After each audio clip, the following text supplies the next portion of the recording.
Following the recent anniversary of 9/11, international relations and foreign policy are at the top of the agenda in the European Union this week. So much so that Herman Van Rompuy, the President of the European Council, has called for an extraordinary summit to discuss Europe's role in the world. As always, the EPP held its summit for their heads of state and government the evening before. Once again, the EPP was the only Euro party to organise a meeting with its leaders from both EU and non-EU countries prior to the European Council. President Van Rompuy began by reminding us of the significant roles that Europe already plays in the world, but emphasised the need for us to have a stronger political voice. Europe is a continent with 500 million people. 22% of world GDP is produced in the European Union. We are the biggest trading partner in the world. We are the biggest donor for official development assistance. But our influence in the world is not in proportion with all this. We are punching below our weight. Therefore, in the European Council, member states will discuss for the first time the basis for a common foreign policy and a common message to send to its strategic partners. Each time the President of the Commission, Mr. Barroso, and myself will represent the Union on summits with strategic partners, we need common messages and common instruments so we can really speak on behalf of the 27. And that, I think, we owe that to our population in order to give Europe its right place in the world. Chancellor Angela Merkel supports this approach. Europa sollte erst einmal einheitlich in der Welt auftreten und ich glaube, das ist durch die gemeinsame Außenpolitik jetzt auch eine große Chance für uns. Und Europa sollte seine Werte nach außen deutlich machen. Unsere Art zu wirtschaften, die soziale Marktwirtschaft, die Menschenrechte, für die wir eintreten.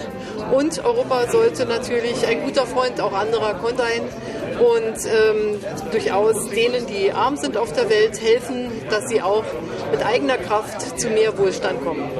It's mainly and also about cooperation in the sphere of real partnership, deciding what to do for global problems, and we have to talk. Speaking for the first time at an EPP summit, Slovakia's new Prime Minister Iveta Radičová went on to say that peace around the world means peace for Europe. We always have to try have a peace also in Europe, and we have not so long peace, real peace in the Europe. So taking care on this part of the world and doing with our forces what is possible to stop attacks and all kinds of conflicts is also peace for Europe. In the wake of the tragedy of 9/11, I asked about our transatlantic relations. For Europe, as always, the most important partner are United States of America. New strategic and very important partners like China, India, Brazil. We will have a summit with President Obama.